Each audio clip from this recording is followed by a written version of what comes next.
नमस्कार, आप देख रहे हैं श्री न्यूज और मैं हूं आपके साथ यूभी चौधरी। लखनऊ में गाइड समाज कल्याण संस्थान द्वारा एक महत्वपूर्ण गोष्ठी का आयोजन किया गया, जिसमें समाज में नैतिक मूल्यों के पतन, विशेष रूप से महिलाओं में बढ़ती संवेदनहीनता, क्रूरता और आपराधिक मानसिकता पर गहन चर्चा की गई। गोष्ठी में गाइड समाज कल्याण संस्थान के संस्थापक डॉक्टर इंदु सुभाष ने कहा कि ये समस्या केवल किसी एक व्यक्ति तक सीमित नहीं है, बल्कि संपूर्ण समाज के लिए गंभीर चिंता का विषय है। उन्होंने इस बात पर जोर दिया कि महिलाओं के सशक्तिकरण की यात्रा में नैतिकता का पतन और अपराध की प्रवृत्ति एक गंभीर चुनौती बनती जा रही है।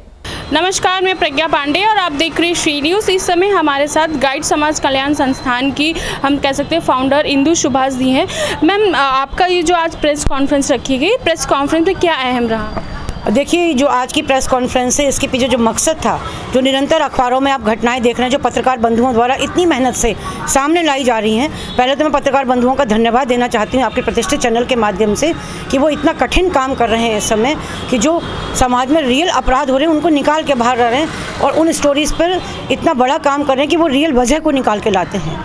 तो जो आपने देखा होगा कि इधर मुस्कान ने सौरभ रस्तोगी का सौरभ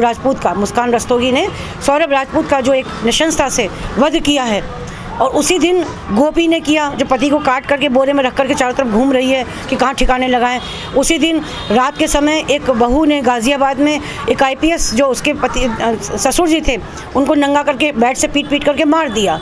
तो ये जो क्या चल रहा है भाई, जो औरत करुणामयी थी वो क्रूरतामयी कैसे हो गई, वो रहम दिल से बेरहम कैसे हो गई? इस पर अगर हम नहीं उठेंगे तो कौन उठेगा? तो ये करना बहुत ज़रूरी है। और मर्द को दर्द होता है भाई, आप इस तरह अगर करेंगे उसका परिवार कहाँ जाएगा? तो उसके पीछे भी 4 औरतें होती हैं भाई। तो सरकार को जागना होगा। आपके प्रतिष्ठान के माध्यम से मैं कहना चाहूँगी कि सरकार न केवल उनको महिला माने जो ये अत्याचार कर रही हैं, बहुएँ बेटियाँ, सरकार को हर रूप में स्त्री की सुरक्षा करनी होगी। इसके लिए मैं गुहार कर रही हूँ। और हमारा जो मूवमेंट है, ये हम college to college, school to school जा रहे हैं, समाज में, मोहल्लों में, सब जगह जा कर के ये बात फैलाएंगे, लोगों को जागरूक करेंगे कि इस तरह के लिए रहम दिल जो लड़कियां होती हैं वो बेरहम ना बने। वो उनके जो नैसर्गिक गुण हैं, सौंदर्य, व्यवस्था और सृजन का प्रतीक होती लड़की, नष्ट करने का या क्रूर काली बनने की उसको ज़रूरत नहीं है। अगर उसको जाना ही था कहीं तो विधिवत तलाक लेके जाती। पर ये तो तरीका नहीं है ना कि आप काट के किसी के बेटे को इस तरीके से बोरे में डालकर सीमेंट डाल दें। इसकी भर्त्सना तो शायद आप भी कर रही होंगी, पूरा समाज कर रहा है, लेकिन उठेगा कौन? मोमबत्ती गैंग कहाँ चला गया? बड़ी बिंदी वाला गैंग कहाँ चला गया? क्यों नहीं है प्रोटेस्ट हो रहा है जगह जगह कि लड़कों को मत मारो? अरे बेटी बचाओ बेटी पढ़ाओ, तो लड़कों को गड्ढे में डाल दें क्या? काट कूट के फेंक दें?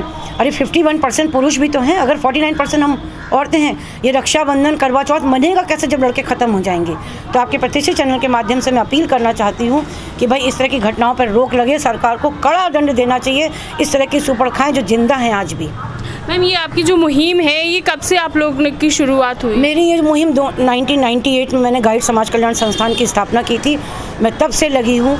अब एक काफ़िला बन रहा है, क्योंकि चलते हम अकेले ही हैं, काफ़िला धीमे धीमे बनता है।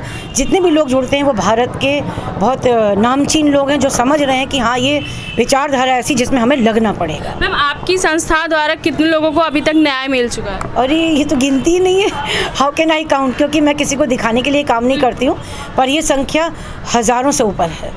मैम, क्या लोगों में जागरूकता है? क्योंकि कहीं ना कहीं लोग समाज के, हम कह सकते हैं, खौफ से या कोई क्या कहेगा उससे आवाज़ नहीं उठाते हैं। हाँ, सही बात है। ये लोगों को कानूनों का ज्ञान नहीं है।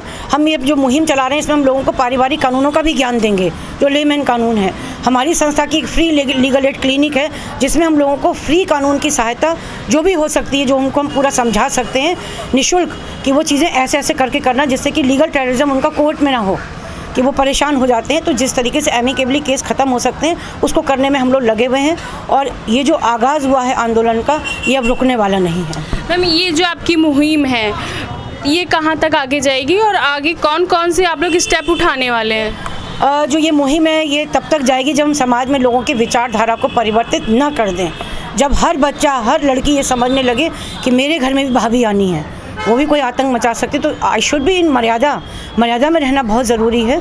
और ये एक 2 मिनट की मैगी नहीं है, इसमें हमें सतत और निरंतर लगना पड़ेगा। और ये धीमे धीमे करने वाला काम है, क्योंकि समाज में परिवर्तन अचानक से नहीं होता। विचारधाराएं बदलती हैं, लोगों का जुटना, इकट्ठा होना, लोग क्या कहेंगे, इस टैबू से हटना, ये सब चीज़ें धीमे धीमे ही होती हैं, लेकिन हम रुकेंगे नहीं अब।